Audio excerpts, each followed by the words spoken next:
কি রোদ কি বৃষ্টি, প্রতিদিনের প্রতিকূলতাকে উপেক্ষা করে জীর্ণশীর্ণ ইউনিফর্ম গায়ে এক হাতে লাঠি আরেক হাতে বাঁশি, এভাবেই কুড়িগ্রামের ভুরিঙ্গামারি ব্যস্ততম জামতলা মোড়ে যানজট সামলান এক অসহায় নিরলস মানুষ, বৃদ্ধ সুরুজ্জামান মিয়া।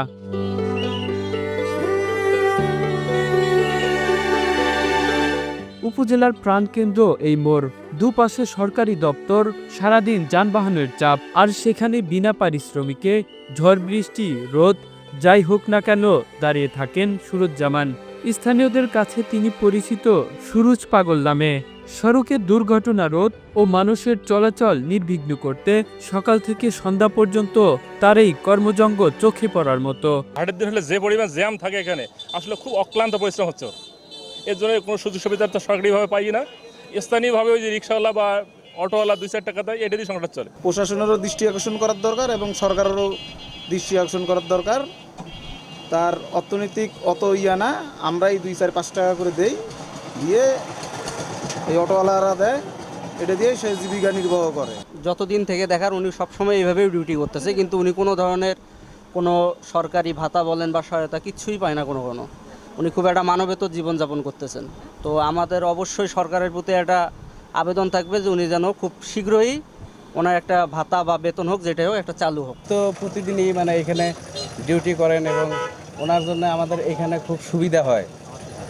কারণ যে এখানে যে যানজটটা হয় সেটা উনি মেনটেন করে, খুব ভালো। উনি অনেক দিন থেকে এটা আর কি করেন, এখানে ডিউটিটা করেন। ঝড় তুফান সবসময় আমরা এখানে অনেক দেখতে পাই এবং ওনার জন্য গাড়ি ঘোড়া চালায় খুব শান্তি পাওয়া যায়, খুব সুন্দর ডিউটি করে। কাজ করতে করতে ক্লান্তি এলে দুপুরে একটু বিশ্রাম নিতে যান নিজের ছোট্ট কুঠিরে। দুমুঠো ভাত খেয়েই আবার ছুটে আসেন ব্যস্ততম এই রাস্তায়। জ্বলন্ত রোদ মাথায় নিয়েও ছন্দহীন হতে দেন না ব্যস্ত সড়কের গতি। কোনো বেতন নেই, নেই কোনো সরকারি সম্মানী। শুধু কিছু গাড়ি চালক খুশি হয়ে 5-10 টাকা দিলে সেই সামান্য আয় দিয়েই চলে তার সংসার। দিন শেষে হয়তো 100 থেকে 150 টাকা আয় তার, আর সেটাই তার জীবিকা। আমি ফয়রার থেকে জামতলা এই মডেলের এই অর্ডার দিয়ে টাকা নেই, 200-250 ওই কামাই হয়।